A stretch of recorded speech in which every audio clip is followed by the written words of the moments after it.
I mean, so you said Oh. teenager, you were a teenager when you did your Naib Subago exam. Yeah. And you grew up when you did your section officer exam. And like you had grown up in terms of age. Yeah. And you grew up in terms of age again when you took your उपसचिवको exam.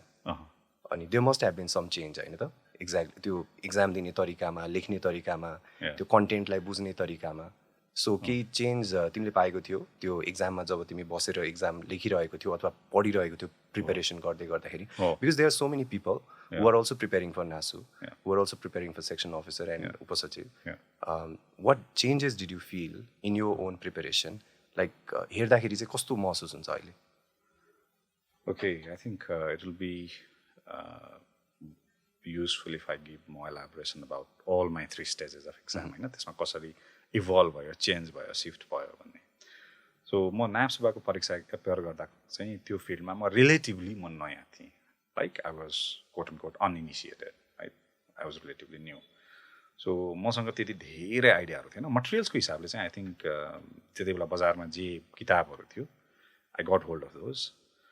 अनि मैले 3 महिना चाहिँ full time त्यसमा दिएँ plus 2 लगतको time. And I also use to spend my hours in library. Kaiser मलको library थियो त्यति भूकम्प अगाडिको इट वाज ब्युटिफुल लाइब्रेरी बाई थियो, right? So that use to occupy me a lot. म त्यहाँ गएर पढ्थेँ. त्यो लाइब्रेरीहरूको मलाई चाहिँ यो चिज मनपर्छ, राम्रो लाइब्रेरीहरूको the ambience that the energy that you get there, right? So I really love it. So म 3 महिना लगातार ब्रेक लिएर अभियसली, तर कुनै दिन चाहिँ 12 घन्टासम्म पनि त्यसरी पनि पढ्यो. र त्यो बेलामा नबुझ्या चिजहरू बुझ्ने कोसिस भन्दा पनि मैले रट्ने कोसिस गरेँ जस्तो पनि लाग्छ इन रेट्रोस्पेक्ट, होइन? याद गर्ने, हाउ टु रिकल इट भन्ने खालको त्यो नोसनले गयो. सो इभेन्चुअली म एक्जाम क्लियर गरेँ. म 10th पोजिसनमा त्यति बेला चाहिँ पास गरेको थिएँ, राइट? त्यो अनि +2 लगत्तै सर्भिस जोइन गरेँ नायब सुब्बा. And in parallel I also carried on my studies. अनि मैले मेरो ब्याचलर्स चाहिँ पोलिटिकल साइन्स र इकोनोमिक्स, यो दुईवटामा मेजर गर्ने गरी बिए जोइन गरेँ. त्यो 3 वर्ष मेरो मर्निङको क्लासेसहरू हुन्थ्यो. कतिजना भ्याइन्थ्यो, कति पाइँदैन थियो. प्रिडोमिनेटली भ्याइँदैन थियो, राइट? त्यो भने फेरि मेरो हाजिर रहेन छ भनेर फेरि काटलाई रिकल गर्ला degree. I don't want that to happen, but yeah it is how it is.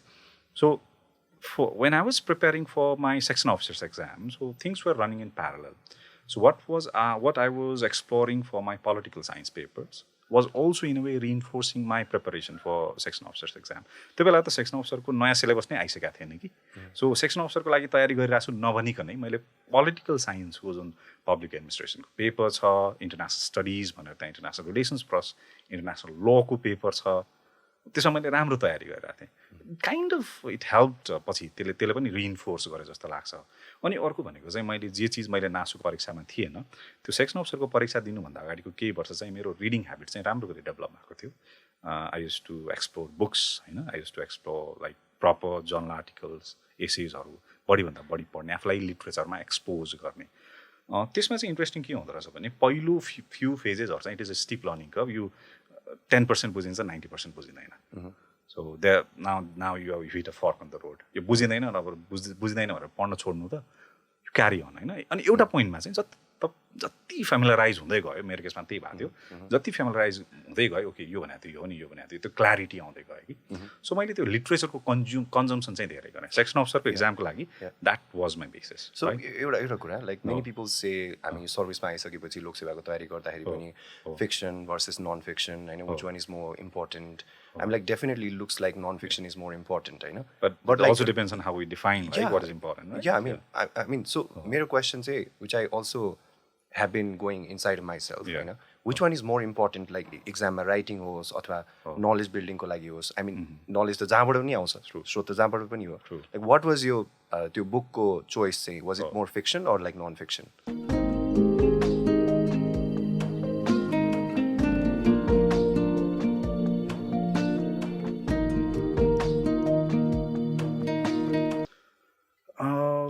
Statistically speaking मैले कन्ज्युम गर्ने अधिकांश लिट्रेचरहरू चाहिँ नन फिक्सन, होइन? Political non fiction, international politics. And I also use to enjoy poetry. That kind of provided me with an emotional cushion, like spring जस्तो cushion जस्तो provide गर्यो. तर त्यो भन्दै गर्दा मैले एकदमै कम्प्लिटली फिक्सन नपढाए पनि होइन, लाइक सम इन्ट्रेस्टिङ नोभल्स, होइन? And they also help you with flair of language अनि लिट्रेचर पढ्ने भनेको त हामी त्यो रेलिस गर्ने गरी पढ्ने हो नि इन्जोय गर्ने गरी पढ्ने हो नि सो त्यो रेलिस गर्नलाई पढ्ने हो त्यो इन्जोयमेन्ट चाहिँ कतिलाई नन फिक्सनबाट आउँछ भने फाइन होइन त्यो युटिलिटीमा क्वेसन गर्ने एउटा पार्ट छ pure academic point of view या अझ भनौँ एक्जामको पोइन्ट अफ भ्यूबाट हेर्नुहुन्छ भने युटिलिटी अभियसली नन फिक्सनको छ तर what about the fatigue that too much of reading of non fiction generates in you right what about that fatigue so how do you recharge yourself? How did you regain that energy? The refuse is fiction. Refuse is poetry.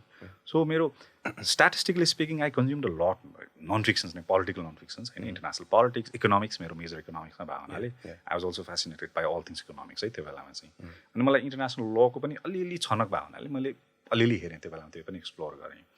So yeah, I would say non-fiction.